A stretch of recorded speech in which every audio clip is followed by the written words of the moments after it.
अब ये तो मानना पड़ेगा कि अगर कोई खतरनाक और बवाल चीज गलत हाथों में चली जाए तो वो बहुत घातक बन जाती है। और यही सेम लाइन मैं कहूंगा सोनी वालों से। सोनी के यूनिवर्स की 2024 की पहली movie mad with wave Sony universe में एक नया मोड़ लाने वाली थी, वेव ऑफ लाइफ और डेस्टिनी को और आगे बढ़ाने वाली थी और एक तरह से कुछ इंपॉर्टेंस फील करवाने वाली थी। यहाँ पर यह मूवी इंपॉर्टेंट तो थी क्योंकि भाई मैड विद वेव का कॉमिक में ऐसा कोई लार्जर देन लाइफ वाला रोल तो नहीं है, लेकिन एक सिग्निफिकेंट रोल तो है क्योंकि मैड विद वेव सारे स्पाइडरमैन को कनेक्ट करती है। तो हाँ, एक अच्छा खासा रोल तो था, एक अच्छी खासी स्टोरी बन सकती थी। यहाँ पर भाई मूवी स्टेक को कुछ अलग ही अपोजिट डायरेक्शन में ले जाती है, जिसकी वजह से भाई 1.5 घंटे की मूवी देखकर नहीं बल्कि टॉर्चर कह सकते हैं उसको। और अगर तुम मूवी देखने के बाद जिंदा बाहर आ जाते हो तो ये अपने आप में बहुत बड़ी बात है। भाई इस मूवी में इतनी भी दम नहीं है कि तुमको हुक करके रख सके। तुम्हारा कनेक्शन मूवी से कब टूट जाएगा तुमको खुद पता नहीं चलेगा और ऐसा मल्टीपल टाइम हुआ। ये तुमको ना इम्पोर्टेंट फील नहीं करवाती है। सुपर हीरो फैंस के नाते तुम इसकी परवाह भी करना चाहते हो लेकिन तुम कर नहीं पाओगे। खैर इन सब की बात तो लास्ट में करते हैं, पहले स्टोरी पे ध्यान दे ले। भाई 1973 का टाइम चल रहा है जहाँ पर पेरुविनिया अमेज़न के जंगल में कॉन्स्टेंट वेब एक साइंटिस्ट जो कि एक रिसर्च टीम लेकर जाती है। यहाँ पर वो एक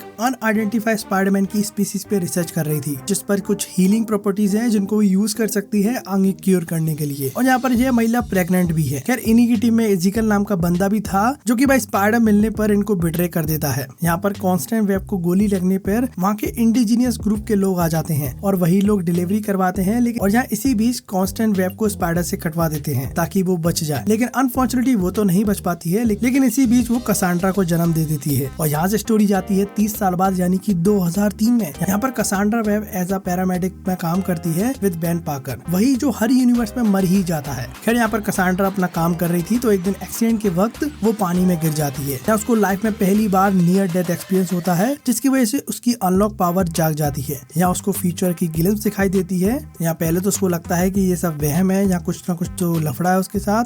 फिर यहाँ पर मूवी का विलन दिखाया जाता है एजिकल, जिसको भाई रोज सपना आता है कि वो रोज सपने में 50 शेड मतलब 3 लड़कियों उसके साथ मतलब 3 लड़कियां उसके फ्यूचर में आती हैं जो उसको मार देती हैं। इसी वजह से रोज वो डर कर रहता है। अब वो फाइनली डिसाइड करता है कि वो जूलिया, आन्या और मैटी को मार देगा। लेकिन भाई देखा जाए तो कसांड्रा वेब समहाउ इन सबसे कनेक्टेड थी। यहाँ पर किस्मत इन चारों को एक बात मिला देती है और यहाँ पर कसांड्रा इनको एजिकल से बचाकर ले जाती है। पूरी मूवी में यही होने लगता है और भाई लास्ट में आते आते टिपिकल तरीके से अपना विलन मर ही जाता है। लेकिन इसी बीच भाई मैडम वेब ऊपर से गिर जाती है जिससे उसको इंजरी होती है, जिससे वो ब्लाइंड हो जाती है और उसके पैर पैरालाइज हो जाते हैं। लेकिन उसके फ्यूचर देखने की शक्ति अब बढ़ चुकी थी। खैर अब बात करें मूवी की तो भाई मूवी की एडिटिंग और स्क्रीन प्ले दोनों ही खराब है। यहाँ इसकी एडिटिंग में ऐसे ट्रांजिशन लगाए गए हैं, 100 बार तुम्हारे मुंह पे जूम होता है, जूम आउट होता रहता है और चीजें स्पिन बहुत करती हैं, टिल्ट करने लगती हैं, चीजें तुम देख नहीं पाते क्लियरली हो क्या रहा है। ऐसा लगता है इतनी जल्दबाजी में बनाई है, भर के ट्रांजिशन डाले गए हैं। और मुझे लगता है भाई इस मूवी को देखने के लिए गोल चक्कर में बैठना पड़ेगा, तुमको भी गोल घूमना पड़ेगा।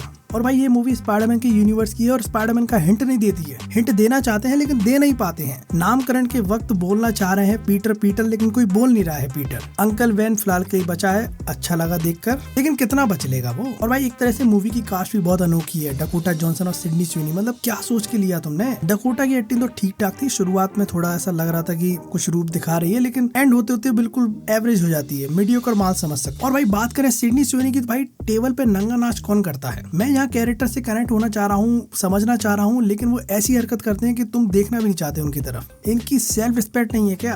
यहाँ इनको पता है कि जीगल इनके पीछे है, ये लोग मस्ती कर रहे हैं। अब एक बात बताओ, इन तीनों को एक बंदा ढूंढ रहा है, अगर ये बाहर जाएंगे तो पकड़े जाएंगे और ये बात भी इनको पता है, कहीं ना कहीं ये ट्रैक हो जाते हैं। यहाँ पर भाई जब मैरी रिचार्ड को लेबर पेन होता है तो भाई बेन पार्कर और मैरी दोनों हॉस्पिटल जा सकते हैं। इन तीनों को बैठने की क्या जरूरत थी, मुझे ये बताओ। चलो बैठे तो बैठे, लेकिन भाई खिड़की से झांकना क्यों है। एक बात तो उनको समझ में आ चुकी होगी ना कि जब हम दिखते हैं एजिकल हमको ढूंढ लेता है। और भाई डायलॉग और उनकी कन्वर्सेशन इतनी लेजी है, इतनी लेजी राइटिंग है, कुछ समझ नहीं आता क्या हो रहा है। मूवी एक तरह से काफी हेस्टी तरीके से लिखी गई है, काफी फैक्ट्स को ना देखते हुए दूर दूर तक कुछ नहीं दिखता है सही बताऊं तो। ऊपर से भाई टैक्सी चोरी करके पुलिस उसको टैक्सी का पता नहीं लगा पा रही है। 3-4 दिनों 2 हफ्ते वो घूम ही रही है टैक्सी लेकर, नंबर प्लेट भी हटा दी तब भी कोई नहीं देख रहा है उसको। देखा जाए तो मूवी अपने आप को काफी प्री टेंटेशन फील करवाना चाहती है लेकिन करवा नहीं पाती है। लेकिन भाई सोनी का ये वाला माल देखकर मुझे पता नहीं आगे सोनी यूनिवर्स के लिए बहुत डर लग रहा है। स्पेशली भाई मैं क्रेवन द हंटर को लेकर काफी एक्साइटेड था, बिकॉज सोनी का पहला R-rated माल है तो भाई देखना बनता है। लेकिन अब पता नहीं, अब मेरे को डर लग रहा है। यहाँ मेरे को यही समझ नहीं आ रहा है कि सोनी ने किस इंटेंशन को लेकर ये मूवी बनाई। आई नो कॉमिक बहुत बड़ी है, बहुत कुछ चलता है, लेकिन हर चीज लाइव एक्शन पे नहीं आ सकती है। और भाई इस मूवी का जो विलन है भाई बहुत ही लेजी विलन है। भाई ट्रेन में जाते ही मेन बंदे को मारता नहीं है, पहले पता नहीं पुलिस को मारेगा, मैं इग्नोर करना, क्या करेगा इन सबको मार के। दहशत फील करवा रहे हैं लेकिन एकदम नौटंकी तरीके से। और मैं सही बताऊं, अगर इस मूवी को लोकी देख रहा होता ना तो हाल की हाल सोनी के यूनिवर्स की टाइमलाइन को छोड़ देता, कहता मरने दो इसको। वो कहता कि मैं अपना वॉच क्यों बढ़ाऊं। और भाई मूवी के लास्ट में जब मैडवेव की आंखें चली जाती हैं, जब उसको कुछ दिखाई नहीं दे रहा था तो कोई दुख नहीं है, सब हंस रहे हैं, पता नहीं ऐसा खुशी का माहौल हो। और जब उसको पता चलता है कि वो चल नहीं पाएगी तो उसके चेहरे पे कोई भी दुख नहीं है, कोई स्ट्रगल नहीं दिखता है, मतलब कोई भी कैरेक्टर डेवलपमेंट नहीं है, कोई भी इमोशनल अटैचमेंट नहीं है, कुछ भी नहीं है। और एज एन ऑडियंस तुमको भी परवाह नहीं है चीजों की, क्योंकि भाई मूवी जिस तरह चल रही थी ना, लास्ट आते आते अटैचमेंट तो खत्म हो चुका था। हालांकि वो कभी बना ही नहीं था तो खत्म क्या ही होना है उसमें। लेकिन भाई जब एक्समैन मूवी में चार्ल्स कहता है ना कि I can't feel my legs, यहाँ तक महसूस होता है, वो इमोशनल अटैचमेंट फील होता है। I can't feel my legs. भाई मेरे से बात नहीं होगा इस मूवी के बारे में।